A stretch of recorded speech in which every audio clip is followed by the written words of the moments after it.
Okay, you know what? We'll stay with, this is another joining question. It's by a woman named Teresa. Hi, Teresa. Thank you for asking a question. And it's about her son, Samuel. Samuel, you little man. How you doing?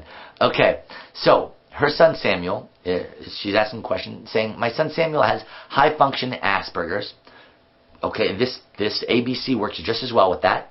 And we have a playroom, good for you, Teresa, and we get a bit lost when it comes to his very keen interest in streetlights.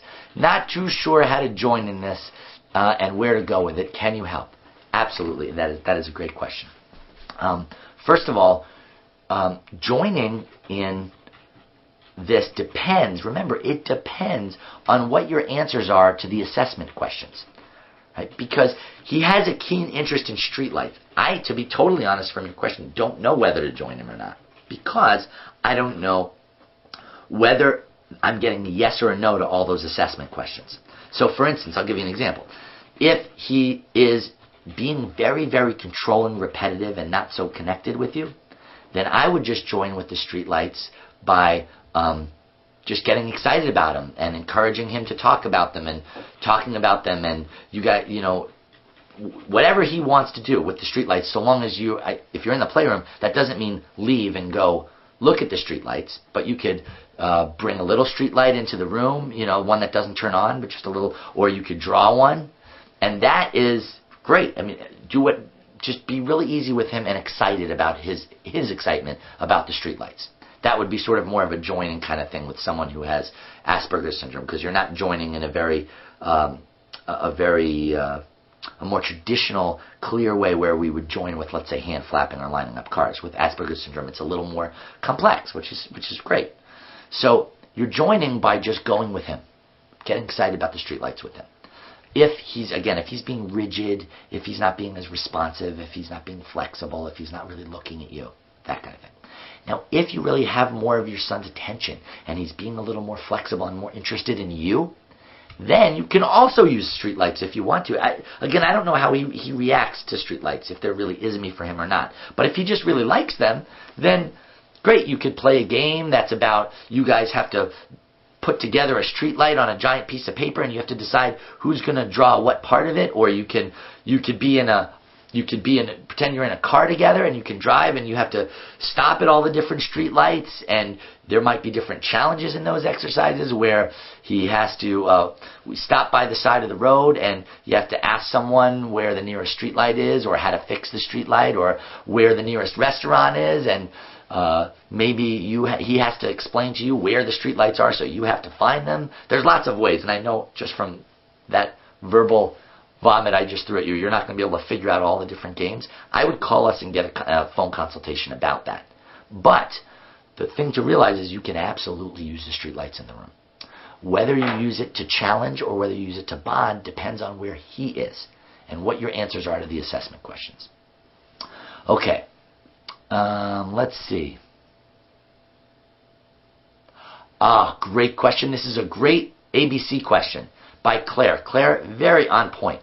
How often would you reintroduce a new activity in a session if a child appears uninterested? So, for example, would I introduce something new every 10 minutes, once per session? Beautiful question. Here's the thing to think about. If your child seems really uninterested and they're really isming and they're not connected, and you're assessing in your head and you're getting no to the interactive questions and yes to the four more exclusive questions, then the answer is never. You heard me right. Never. If your child is really exclusive and really ismy, you don't try every 10 minutes to introduce something, or even once a session. In fact, part of the way you show your child that you're really walking your talk, that you really mean it when you're bonding and when you're joining, is you don't go in and introduce something or ask for something while you're in a bonding place. Okay? And that is so important. Remember, number 5 under bonding is don't ask for nothing. Right? So actually the answer, if your child is being really exclusive, the answer is never. You just stay in a bonding place with your child till your child gives you some sort of green light. They show you that they're interested in some way. Then by all means, introduce something. Now, there are some children, or children at a certain stage of development, where they're not exactly being totally exclusive and isme. They're kind of connected, but they're not really going with you on anything. We call that the gray zone. The gray zone. Is your little boy in the gray zone? Blimey. I just came back from London. I'm picking up some of the accent, you know. Anyway, here's the deal. So this depends on where your child is. If your child is in the gray zone, and they're somewhat interactive, right? And they're doing things with you, or they're paying attention to you, but they don't seem interested for any activities, then I think you're gonna have to do your best. You're gonna have to get a feel for it. See how green your green light is. Again, if the light is green, introduce something. You have permission to introduce something. If the light is red, don't. And if the light is yellow, you could just try it and see. And there's no rule that it's every 10 minutes or every 15 minutes. Just try it and see, but don't do it like every 2 minutes. Just try, try something. If your child goes with you, then great. If your child doesn't, then stay with what your child's doing, depending on how interactive they are. Again, so that your answers to your assessment questions are so important. Now, let's see what else we got. Okay.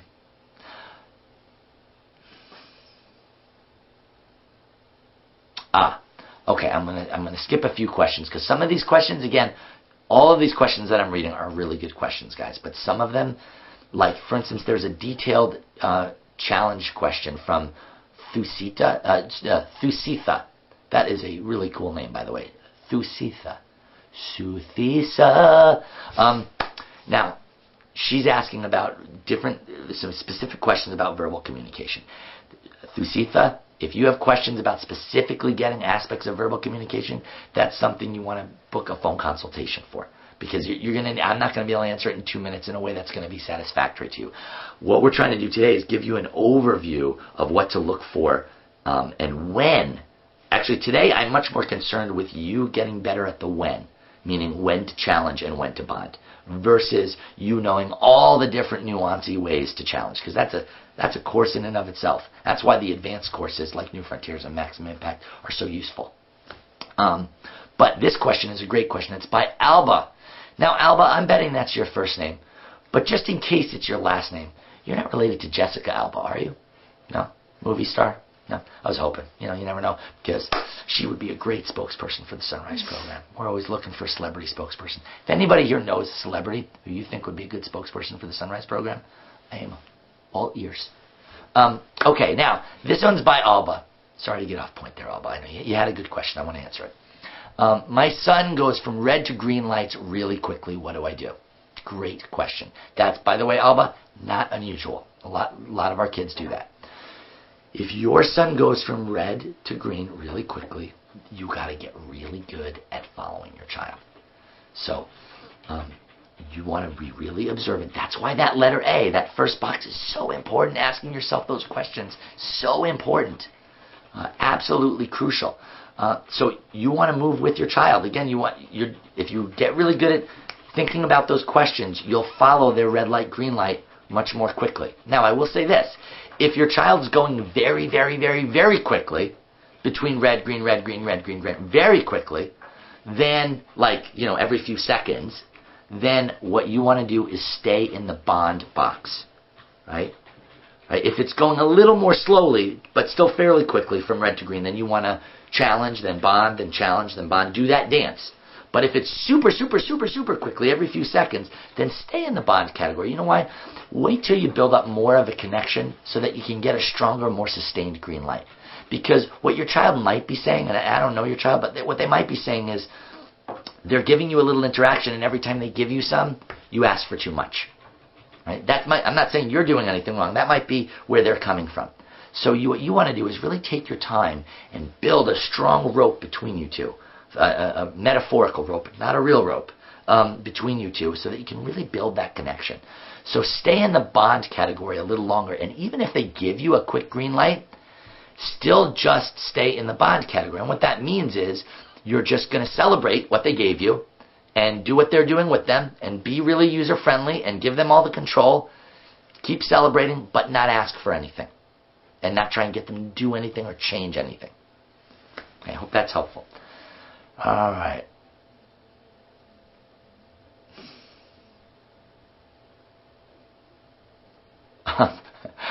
I'm going to read this question just for the heck of it because it's an interesting question and I have a really short answer for it. There's no name for this question. Aren't we constantly going back and forth between B and C throughout the session, constantly assessing and waiting for the green lights before we challenge? Yes. All right, next question. Ed is asking, how do you end a bond or a challenge session? Okay, I'm not sure what you mean, but I'm going to guess that you might be misunderstanding a small piece of what I'm saying, which is you might be thinking that there's a session. For instance, you go into a playroom or into a room with your child and you have a challenge session or you have a bonding session. Okay, so let me be really clear.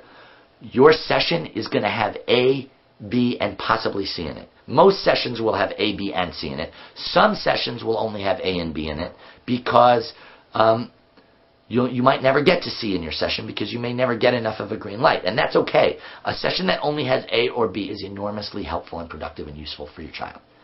But just to be clear, your session, most sessions have all three, right, at different points. And so you're not ending a B and going to a C or ending a C and going to a B. You're literally just moving with your child. So you're joining with your child and your child stops doing what they're doing and they look at you and they say hi and they come over to you. Then now the B is over and you can start to move towards C. Or you're doing challenging and your child immediately disconnects from you, stops looking at you, stops talking to you and starts playing with the toy. That tells you your challenge part is over. And you move now into the bonding part and you join and you be user-friendly and all of the stuff that we've been talking about. Okay, does that make sense? All right. Now, next question.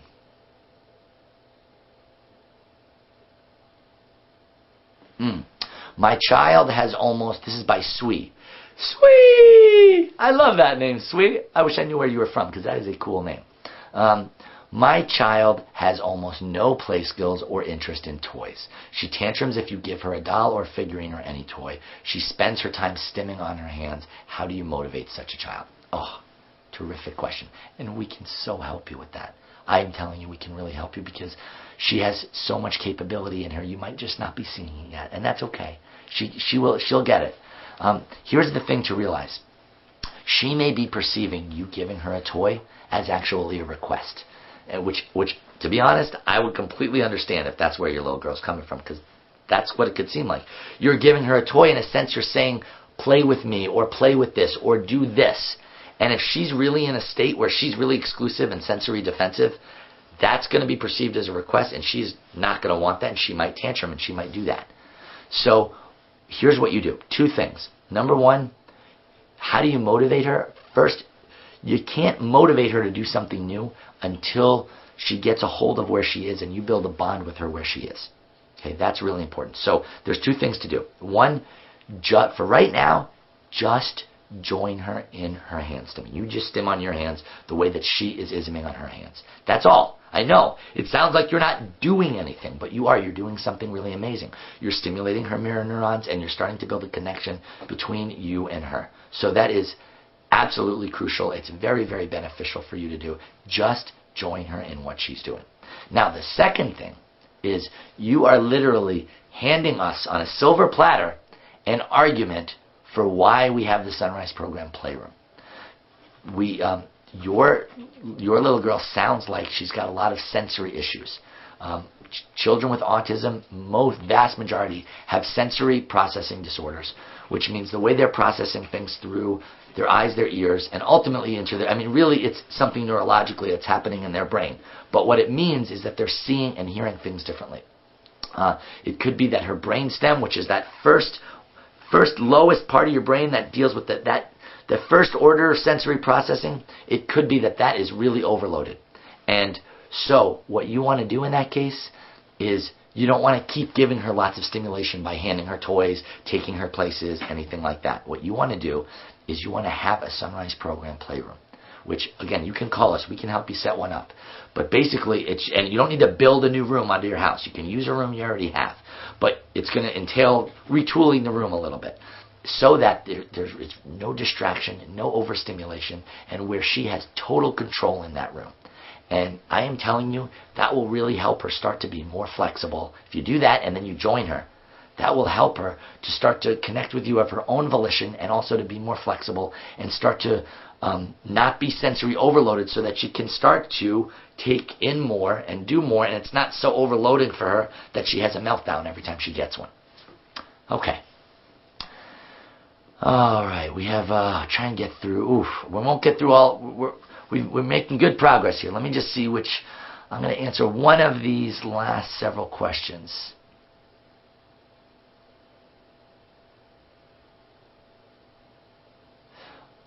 Okay. I'm reading this stuff off. This is getting sent to me in real time off the board, so bear with me. Okay.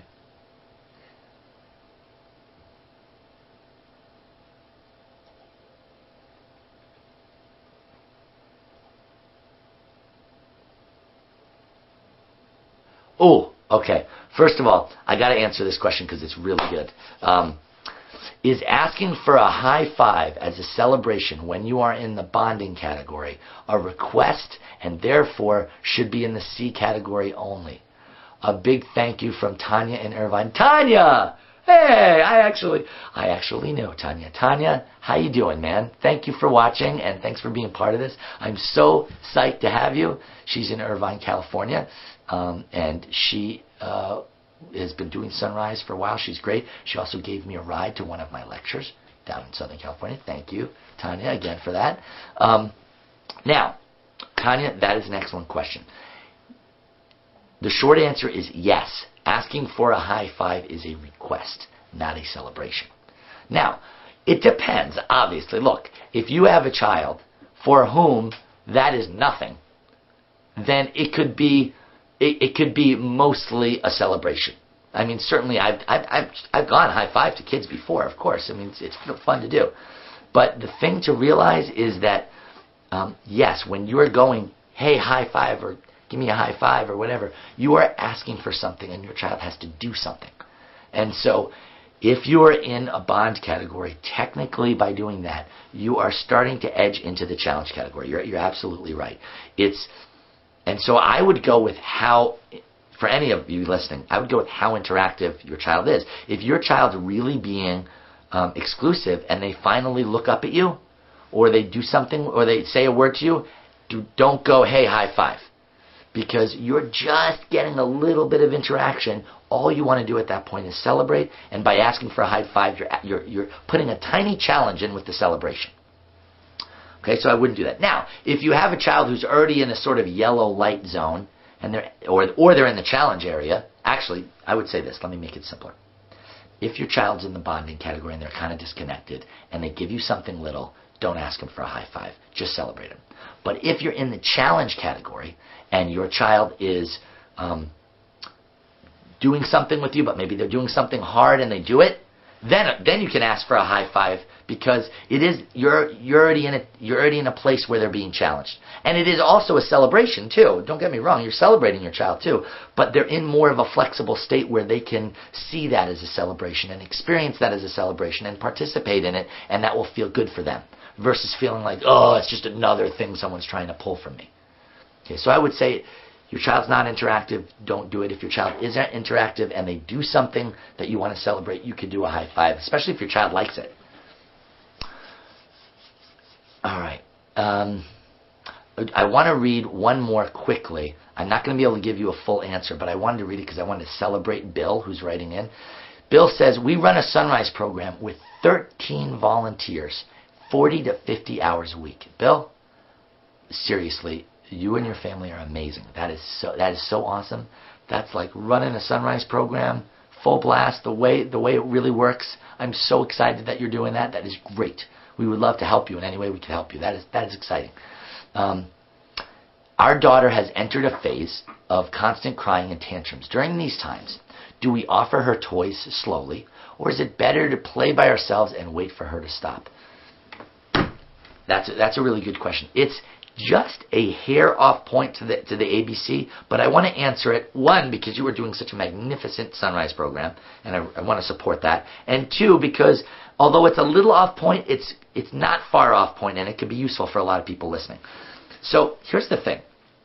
Tantruming is really different than isming and being totally exclusive. Most tantrums are actually not exclusive. They're, in a way, it's actually your child communicating with you. That's one of the ways we see tantrums as actually communication, which is a great way to see it because it gives us a new way to handle it. Tantrums are communication, but they're communication in a very unclear and maybe not so useful for the child way of communicating. So we want to help the child communicate in a more useful way, like using their words, using their expressions, playing a game with us, that kind of thing. So if she's in that phase, and by the way, if your daughter's in a phase like that, that's normal too. That's actually part of, for some kids, that's part of the coming out process because it's as they're getting more involved in our world, they're communicating in that way more often, and that does happen sometimes. So that's fine. But here's the thing to realize: you don't want to join with it, obviously, because it's not an ism as you're describing it. You don't want to offer her toys either, because that's another way of doing two things. One, you're challenging her more when she's saying she can't do more challenging, even though it doesn't seem like it's challenging. Offering her stuff can be challenging.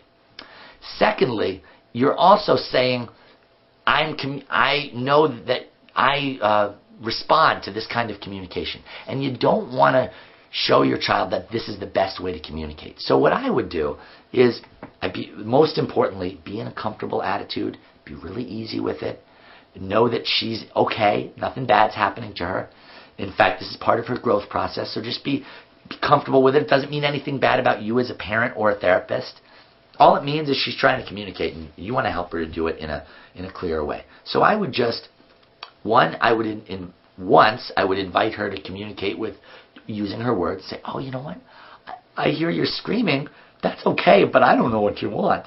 So if you use your words, I can help you get it. And then if nothing happens, say, okay, you know what? You cry as long as you need to. I'm going to be over here playing. You let me know when you're ready. And then you go over there and you play by yourself. And one of the things I recommend is that if she's still crying, don't keep turning back and asking, oh, hey, I'm over here. I'm ready to play. That's just going to escalate the tantrum. Just let the tantrum be. Let it happen. And I also recommend you not sit so that you're like facing her while she's tantruming. Because, again, that's another way that can feel like a challenge. So I would recommend facing to the side so that she's to your profile. So you can still see her in your peripheral vision, but you're not aiming your vision and your focus on her. And then do playing. There's a little boy who I love very, very much named Jackson. And I was working with him, and he went through a tantruming phase. Absolutely. He went right through it. I mean, he was done with it, but he went through it for a while. And one of the things that I would do is I would just let him know it's totally cool, and I would go and draw. And it was amazing because other people who were working with him would try and help him out of the tantrum, and he would tantrum for like an hour with them or 45 minutes. And I would walk in, and he hadn't had a lot of men work with him, so he initially had a kind of extra tantrum. He'd flop down on the floor and stuff. And I would go, and I would just say, oh, it's cool, let me know. And I would go, and I wouldn't face him, and I would just face so I could see him in my peripheral vision. And I would just draw, but I'd make it really clear that I was drawing, and I would do.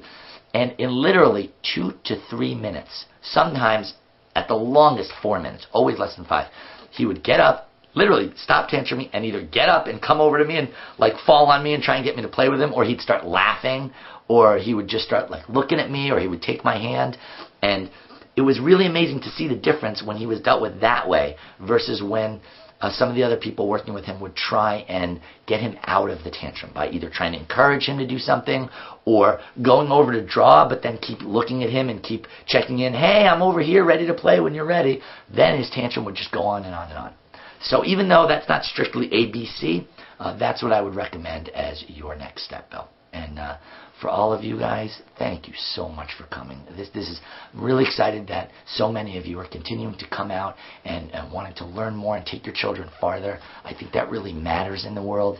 I think that makes you a really good and caring parent. And I think if you're not a parent, and you're a professional or you're a volunteer and you're watching this, hey, that's really amazing that you want to help a family or these kids and you're taking your time to learn more how to do that. So I'm thrilled. I'm totally excited.